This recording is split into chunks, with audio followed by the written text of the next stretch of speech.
tu peux voir détruire l'ouvrage de ta vie sans dire un seul mot, te mettre à rebâtir, tu seras tout simplement un homme, mon fils. C'est bien avec cette assertion de cet auteur que vous connaissez, aussi bien que moi, Rodolphe Kilpling, que je vous dis tout simplement bonsoir et bienvenue dans la seconde partie de cette émission spéciale 8 Togolais d'exception pour le 8 mars. J'espère tout simplement que toutes les femmes qui me suivent ce soir ont fêté de la meilleure de manière ce 8 mars, cette journée donc dédiée aux droits des femmes, cette journée donc dédiée à toutes les femmes du monde. Alors pour commencer notre célébration de ce soir, je voudrais bien prêter la voix d'une grande dame pour vous installer confortablement dans vos fauteuils chez vous à la maison. Sa musique a bercé la jeunesse, l'enfance de beaucoup d'entre nous. Elle s'appelle tout simplement Bella Bello. Elle a fait l'honneur du Togo, elle continue de le faire. On y va avec cette belle mélodie de Bella Bello. On est en studio juste après.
La force des œuvres musicales, la force des œuvres artistiques, Bella Bello, elle nous a quittés il y a encore cela quelques années, mais ses œuvres sont restées dans le temps. On se rappelle, il y a encore quelques semaines, sinon quelques mois, cet artiste de la chanson béninoise Angélique Kidjo qui l'a interprété lors d'une cérémonie de taille. On dit une fois encore, paix à l'âme, donc de cet artiste à talent assez exceptionnel que nous mentionnons bien évidemment. ce soir parce que nous sommes dans une émission assez spéciale qui porte en triomphe toutes les femmes togolaises. Hier, pour ceux qui nous ont suivis, nous avons fait une liste de 4 femmes. On vous a parlé de leur parcours combien brillant. Nous avons parlé donc hier, nous avons diffusé l'interview que nous a accordée Madame Aminata Drou. Elle a parlé de beaucoup de choses.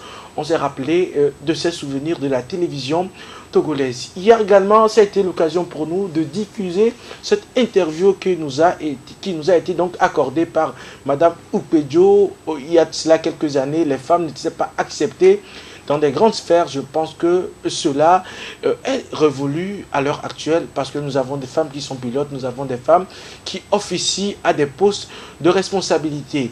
Hier également, nous avons eu l'occasion, la chance de diffuser pour vous interview à nous accordée par Madame Makafui Abitor, cette artiste de la chanson gospel qui a senti cet appel venant de Dieu. Elle est tout simplement y allée. Elle a prêté sa voix à la cause du ciel. Elle a décidé tout simplement accompagner. Elle a décidé tout simplement évangéliser à travers sa voix.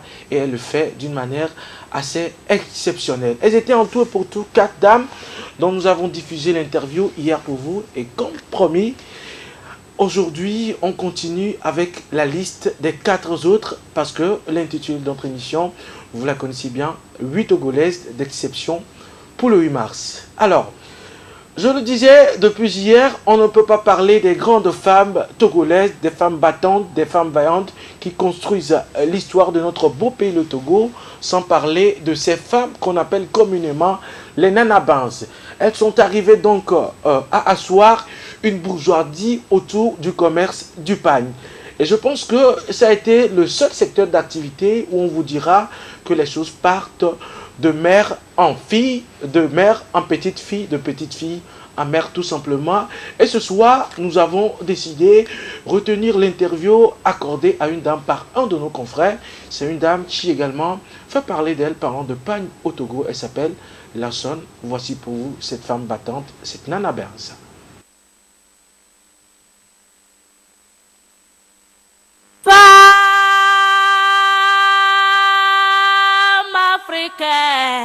En fait, c'est mon arrière-grand-mère qui a commencé. Ensuite, ma grand-mère. Il y a eu ma mère et aujourd'hui, c'est moi qui suis. Donc, c'est une affaire de génération. Je suis la 4e génération dans la distribution du textile wax hollandais aujourd'hui. Toute petite, j'ai vécu avec ma grand-mère. Donc, elle m'a transmis le savoir-faire de la vente du wax hollandais. Donc, en fait, c'est une transmission. On l'a dans le sang peut-être, mais bon, c'est une transmission qui s'est faite de grand-mère en petite fille. Donc voilà. Femme africaine. Peut-être. À l'époque, oui, il y avait beaucoup d'argent qu'on brassait. Donc je crois que la pression vient avec l'argent. Ça allait de pair à l'époque. Oui, il y a des moments où on arrivait ici, on ne mangeait pas de la journée. On passait notre temps à compter de l'argent du matin jusqu'au soir. Et donc, c'était des moments forts, inoubliables que j'ai gardés aujourd'hui. In Phoenix, the future is now. Alors, Madame Lasson, commerçante donc de pagne, on les appelle communément des nanabans, ces dames-là qui ont décidé depuis un bon bout de temps, à l'aube même de l'avènement des indépendances du Togo, de s'investir dans le commerce. Elles ont tout simplement trouvé leur voie, le commerce. Et quel type de commerce? Le commerce du pagne. C'est vrai qu'avec l'avènement de l'évolution un peu partout dans le monde, on a de ces costumes, on a également des choses qui sortent de ce concept de pagne. Mais je pense qu'en tant que jeune Togolais, jeune Africain, quand vous allez chez les gens, vous voyez forcément dans leur garde-robe des pagnes.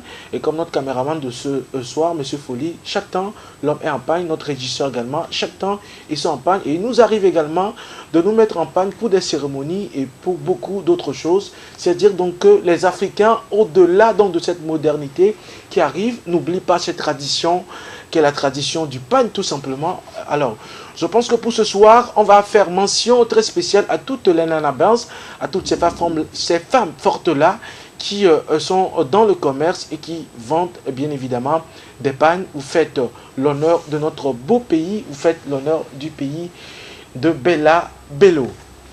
Alors, nous allons parler cette fois-ci de politique, nous allons parler cette fois-ci de vie associative, nous allons parler d'une dame également qui, je ne sais pas, que je veux bien comparer ce soir à Hulk. À Hulk parce qu'elle a une force dans tout ce qu'elle fait, elle dégage une énergie.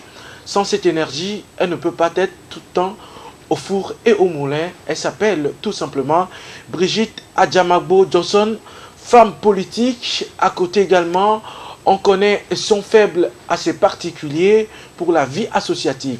WILDAF Afrique de l'Ouest, depuis un bon bout de temps, elle est à la tête de cette institution sous-régionale. Et tenez-vous bien, c'est avec brio qu'elle exerce à ce poste. Mesdames et messieurs, voici pour vous l'interview à nous accorder par Madame Brigitte Adjamagbo Johnson.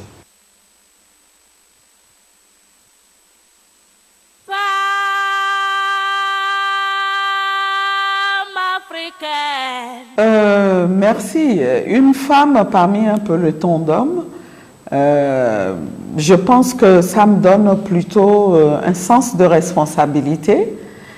Ça m'incite à faire en sorte que d'ici quelques années, que davantage de femmes participent à la vie politique de notre pays. C'est un défi que non seulement les femmes doivent relever, mais que toute la société doit relever, parce qu'aujourd'hui, il est reconnu que la participation des femmes à la prise de décision publique et politique n'est pas un luxe, c'est une exigence du développement. Dans la mesure où les femmes constituent la moitié des ressources humaines sur lesquelles un pays devrait pouvoir compter pour son développement. C'est un droit pour les femmes aussi, en tant que citoyennes, de participer au même titre que les hommes à la gestion des affaires de la cité. Seulement, il se trouve qu'elles ont des contraintes. Ce n'est pas par choix que aujourd'hui vous n'avez pas autant de femmes chefs de parti que d'hommes chefs de parti, mais c'est un constat qui montre que les femmes ont des contraintes. Et il appartient aux dirigeants de ce pays, il appartient à tous les Togolais de prendre à cœur cette problématique. Femme africaine. C'est une journée qui permet aux femmes de se retrouver, mais pas seulement aux femmes, mais à tous ceux qui s'investissent dans la lutte pour la promotion des femmes. L'occasion leur est donnée de faire le point. D'abord des progrès et aussi à l'occasion de définir des priorités pour la suite du combat, car il faut dire que la question des droits des femmes si vous voulez, le combat a commencé depuis très longtemps. Et quand on fête le 8 mars, on a choisi exactement le 8 mars parce que ce 8 mars-là est un symbole de femmes qui se sont réunies et qui ont pris conscience de ce que leur condition n'est pas acceptable et de ce qu'elles doivent revendiquer pour davantage d'égalité entre les hommes et les femmes. C'est pour ça que cette date-là a été choisie. Donc, pour moi, c'est d'abord une date de commémoration, une date pour faire le point et prendre un nouveau départ pour engranger d'autres avancées en matière de droits des femmes. Femme africaine. Non, dans le domaine des droits de la femme au Togo, théoriquement, il y a eu des progrès depuis l'adoption du Code des personnes et de la famille en 81. qui était placé lui-même sous le signe de l'égalité homme-femme, même si ce code renfermait encore des séquelles de l'inégalité entre les hommes et les femmes qui ont été corrigées récemment à travers une réforme du code. Par exemple, je voudrais saluer le fait que au Togo, nous soyons passés de la notion de mari, chef de famille, à celle de direction collégiale de la famille, qui reconnaît à la femme les mêmes droits que l'homme dans la prise de décision au niveau familial. Et c'est quelque chose qui va dans l'intérêt de tous, dans l'intérêt des familles, dans l'intérêt des enfants.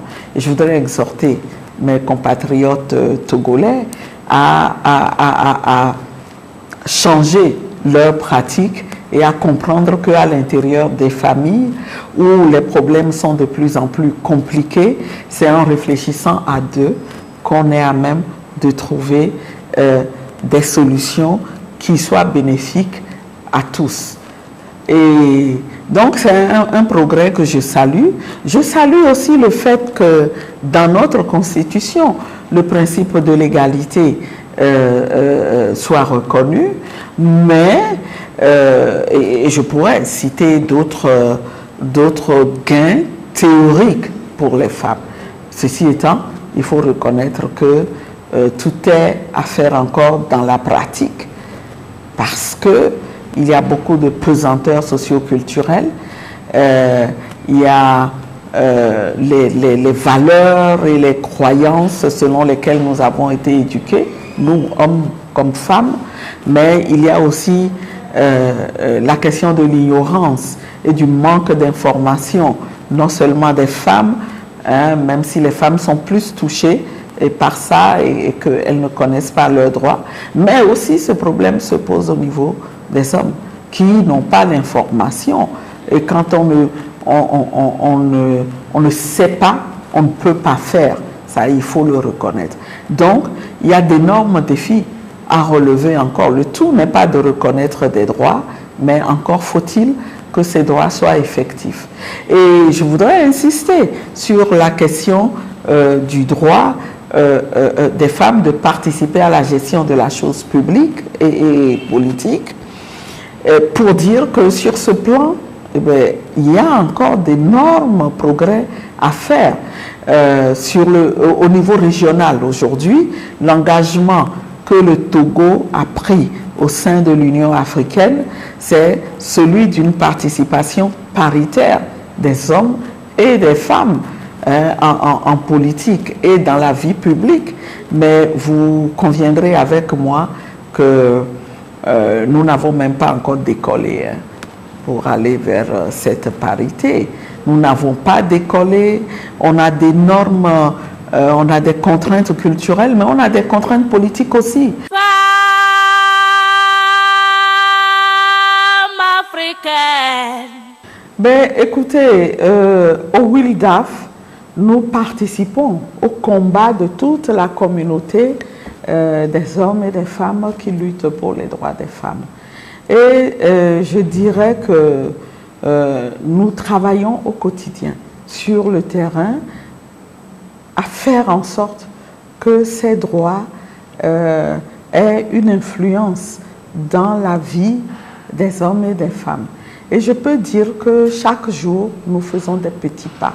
Nous faisons des petits pas et surtout, nous avons mis l'accent depuis 1 an sur les droits des filles et particulièrement sur la question des mariages d'enfants. Les filles constituent elles aussi l'avenir de ce pays et il faut investir dans ces filles autant qu'on investit dans les garçons plutôt que de chercher à les marier dès qu'on voit des signes biologiques du genre des seins qui poussent, des poils sous les aisselles. Il est temps qu'on arrête ce genre de pratique et nous investissons ce domaine-là. Je pense que nous avons fait du progrès sur le terrain, que ce soit au Togo ici, dans la région centrale comme dans la région des savanes.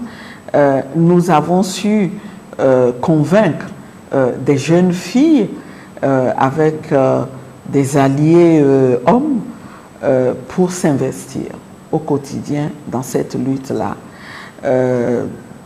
Informer les filles qui sont leurs pères, informer les membres des communautés, les convaincre de s'engager et les résultats sont encourageants. Les résultats sont encourageants dans la mesure où nous avons vu que dans certaines communautés, il y a des comités qui se sont créés pour donner l'alerte contre cette pratique de mariage d'enfants.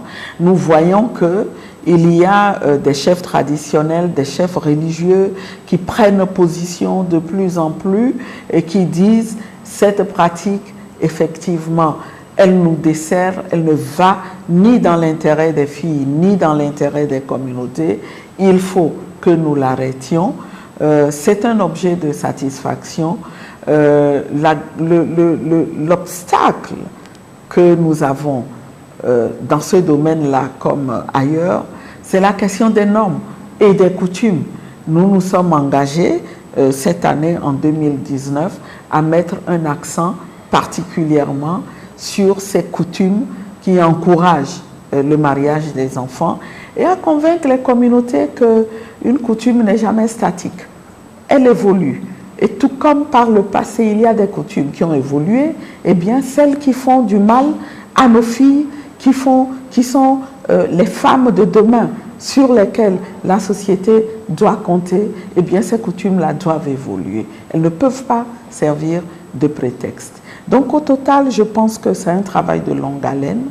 Nous avançons, nous apportons notre petite contribution à la tâche immense que nous avons devant nous, qui est de transformer nos sociétés en Afrique, au Togo, comme dans les autres pays africains. Femme africaine.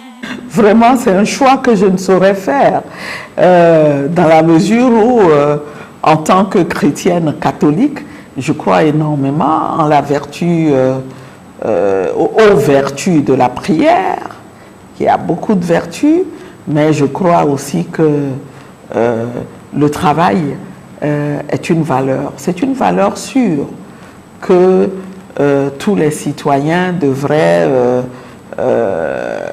prioriser. Hein. Et pour moi, je dirais, il faut travailler,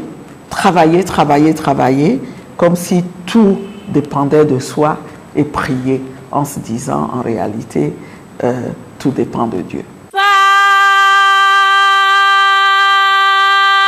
africaine. Je suis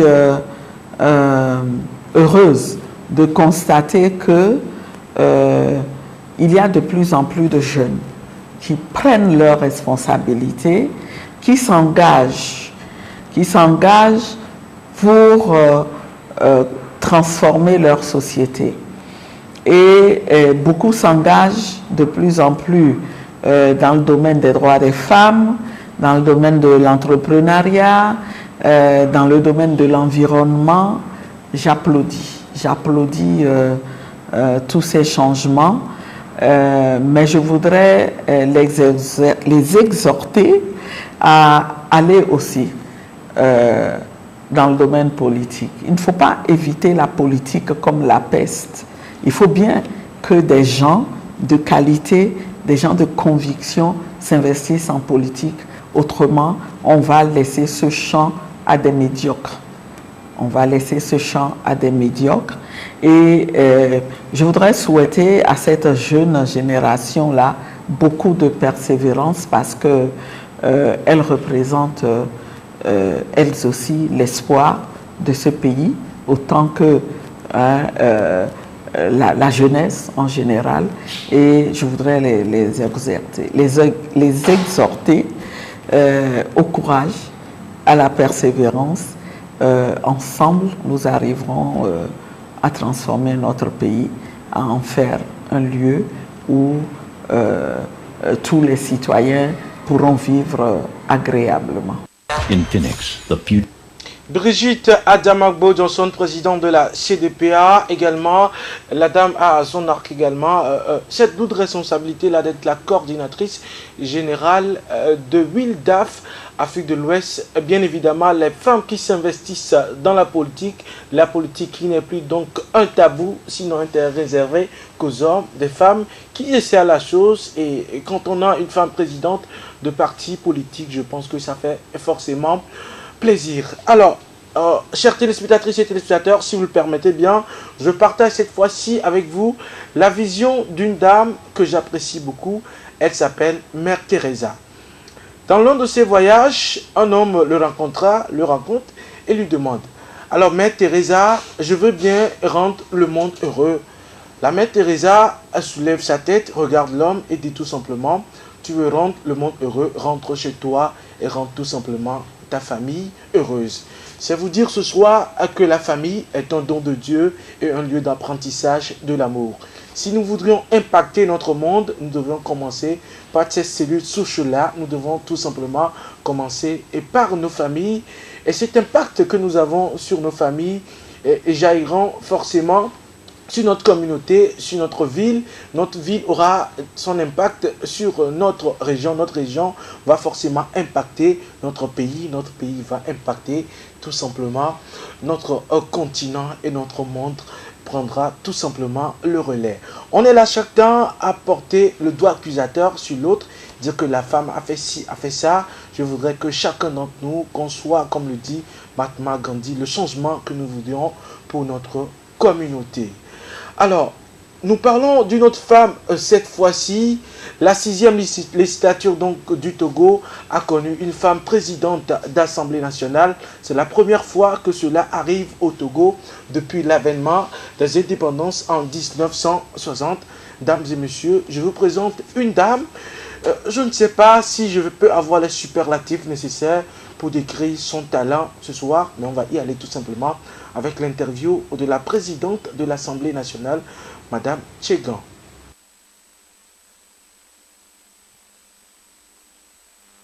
Femme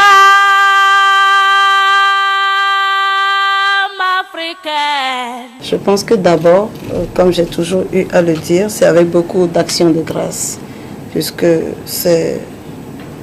je ne pense pas qu'il peut y avoir peut-être des mérites, mais je ne pense pas que ce soit le seul facteur.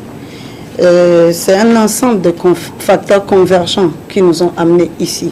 Donc c'est beaucoup plus avec beaucoup d'action de grâce, mais c'est en même temps un honneur de représenter la femme togolaise à ce niveau de responsabilité. Donc c'est un privilège, mais nous prenons toujours cet engagement avec beaucoup de responsabilité, puisque c'est en même temps un travail qu'il faut faire. C'est des occupations, il faut arriver à assumer cette responsabilité et donner le résultat attendu. Je pense que c'est à ce niveau qu'il faut comprendre les choses. C'est pas juste des privilèges, c'est pas juste de la joie, mais c'est beaucoup d'engagement. Et je pense que, surtout que c'est la première fois que ça arrive dans l'histoire de notre nation, c'est de tout faire pour donner des résultats et donner envie de recommencer. Je pense que c'est ça notre mission première. Tout faire pour relever le défi qui a été de prendre la tête de cette institution. Femme africaine. C'est pour moi une occasion de leur rendre hommage. Je suis issue de cette population de femmes togolaises. Donc, c'est leur rendre hommage pour tout ce qu'elles font au quotidien, pour bâtir notre nation, pour contribuer à l'émergence de notre pays. La femme togolaise, c'est une femme battante, c'est une femme engagée, c'est une femme qui a envie d'aller à un lendemain meilleur. Et je crois que, en tant que citoyen, vous avez dû quand même voir autour de vous chacune des femmes qui composent vos familles et chacun doit être d'accord que la femme togolaise n'est pas une femme qui est paresseuse, c'est une femme qui se bat, c'est une femme qui travaille beaucoup. Donc aujourd'hui, c'est une opportunité pour nous de rendre hommage à la femme togolaise. Maintenant, nous, notre élection, qu'est-ce que ça peut apporter comme un plus? Je pense que c'est renforcer la visibilité de la femme togolaise qui déjà bénéficie d'un certain nombre de dispositifs institutionnels et légaux qui lui donnent quand même une place dans la vie publique au Togo. Vous connaissez tout ce qui a été énuméré comme engagement du gouvernement à promouvoir la femme, à lui donner beaucoup plus de place dans les sphères de décision, au niveau du commerce, de l'industrie, à tous les niveaux.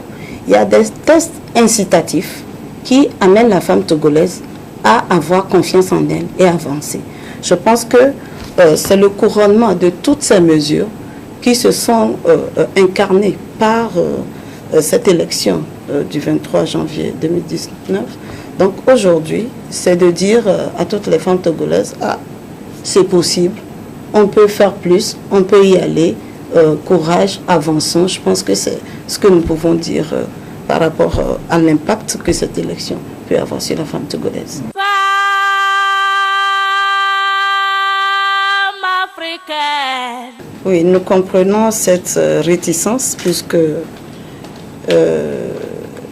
c'est vrai, aujourd'hui nous parlons de toutes les avancées, mais nous savons que la femme continue de subir un certain nombre de discriminations liées au genre. Et c'est compte tenu de tout cela qu'il y a beaucoup de femmes qui hésitent à s'engager en politique. Mais nous pouvons les rassurer que, quels que soient les domaines dans lesquels on s'engage, il faut se battre.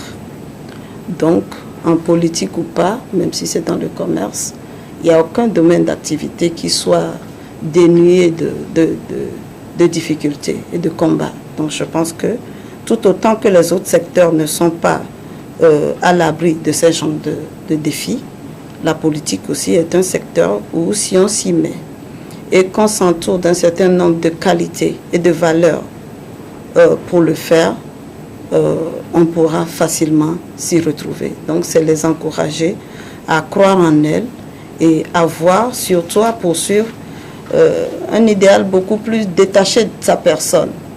En pensant aux autres, c'est plus facile de se battre. Femme africaine. Journée des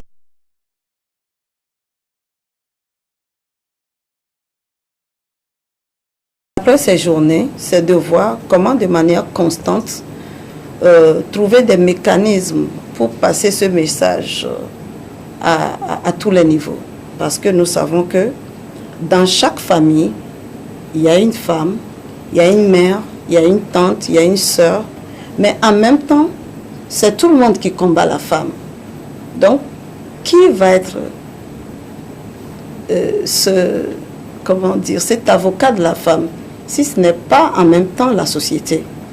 Quels que soient les textes qui seront promulgués, si au niveau général, national, il n'y a pas un engagement de chacun à respecter la femme et à la respecter pour ses valeurs et ses mérites, et de ne pas toujours voir dans la femme quelqu'un qui peut réussir pour d'autres raisons que pour ses mérites, beaucoup de femmes hésiteront parce que ce n'est pas tout le monde qui a le courage d'affronter ces difficultés. Donc je pense que c'est d'inviter chacun, en ce qui le concerne, à participer à rassurer la femme qu'elle sera accompagnée et qu'elle ne sera pas décriée, mais qu'elle sera accompagnée pour faire sortir tout le potentiel qu'elle a en elle. Femme africaine. Je pense que premièrement, c'est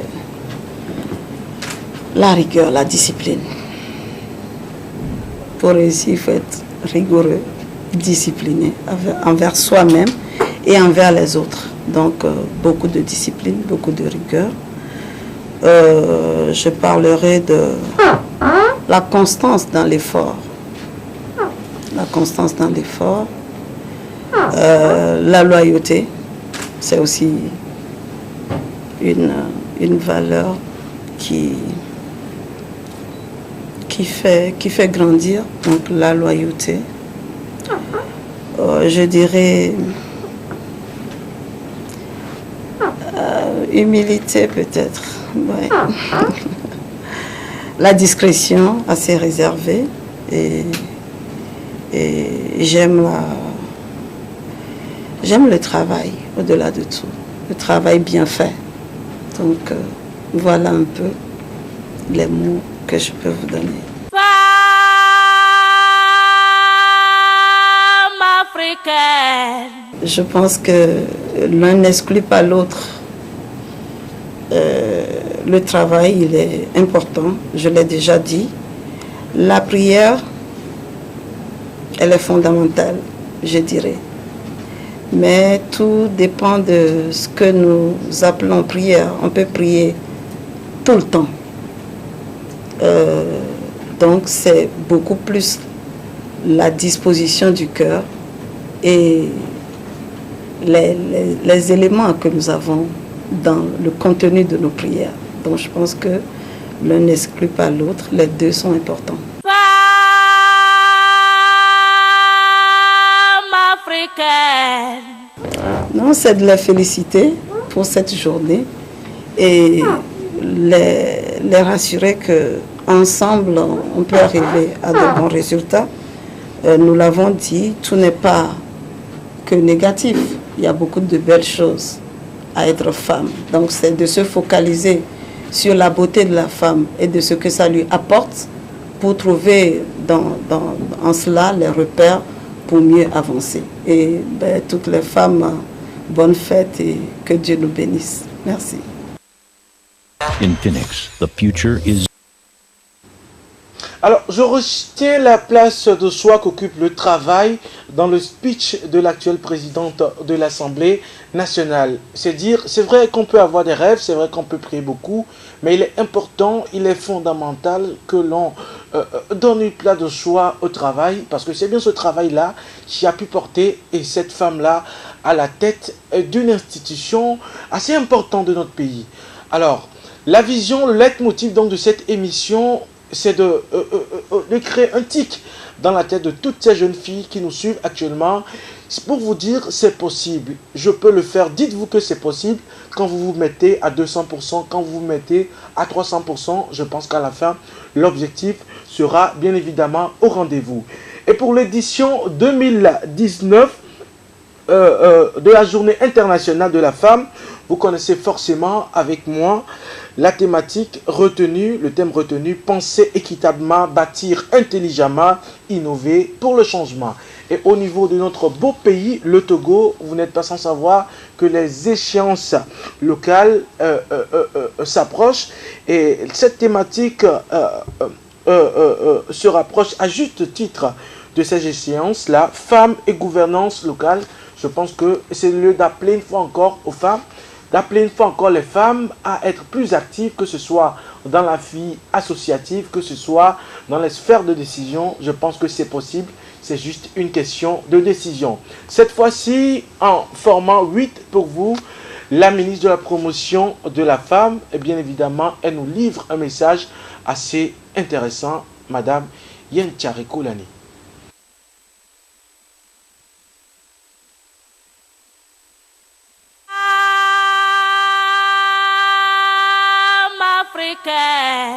Le Togo, dans sa vision de promotion de l'inclusion humaine dans tous les domaines, entend garantir à l'horizon 2030 la participation entière et effective des femmes et leur accès en toute égalité aux fonctions de direction dans la vie politique, économique et publique.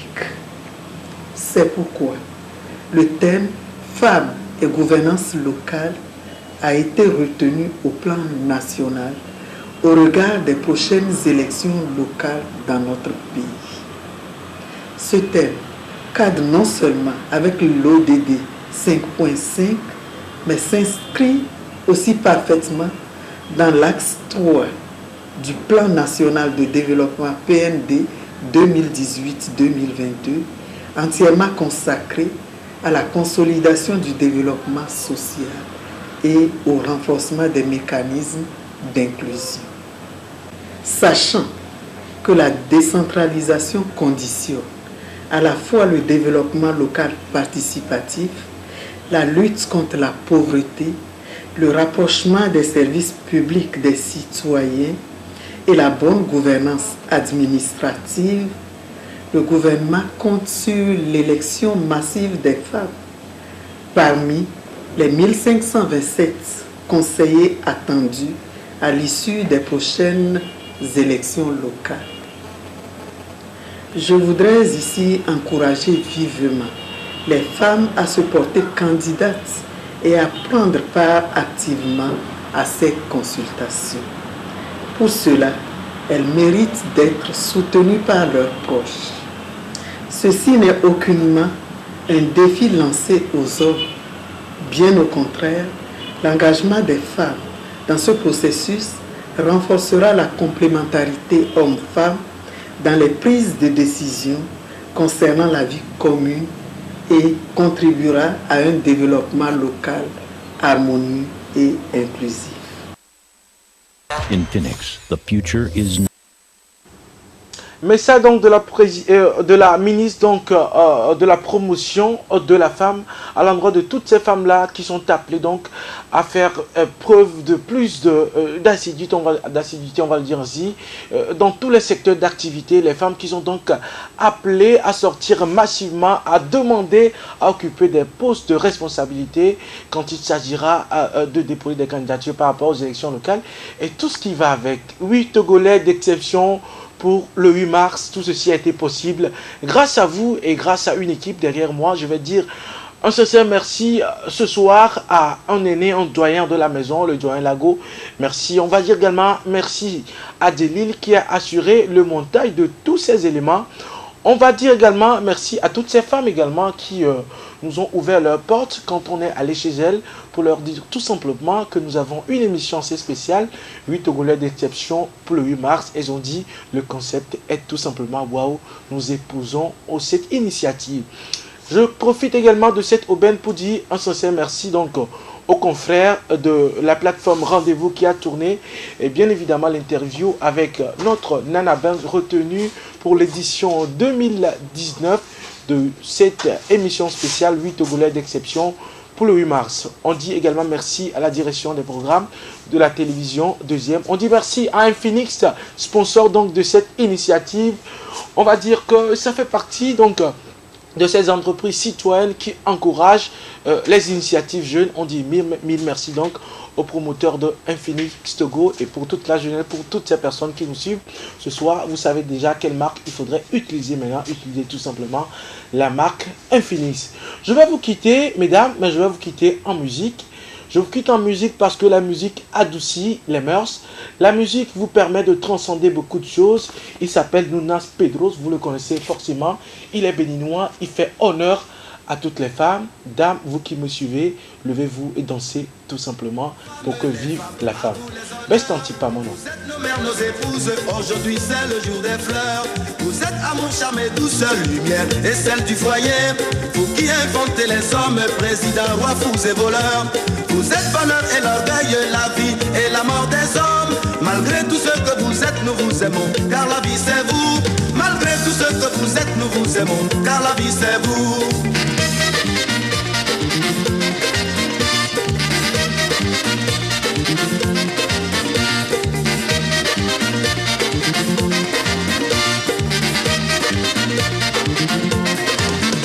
C'est la journée de la femme, les femmes, à vous les honneurs. Vous êtes nos mères, nos épouses, aujourd'hui c'est le jour des fleurs. Vous êtes amour, charme et douce lumière et celle du foyer. Vous qui inventez les hommes, présidents, rois, fous et voleurs. Vous êtes bonheur et l'orgueil, la vie et la mort des hommes. Malgré tout ce que vous êtes, nous vous aimons, car la vie c'est vous. Malgré tout tout ce que vous êtes, nous vous aimons, car la vie c'est vous.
Journée de la femme et de tolérance.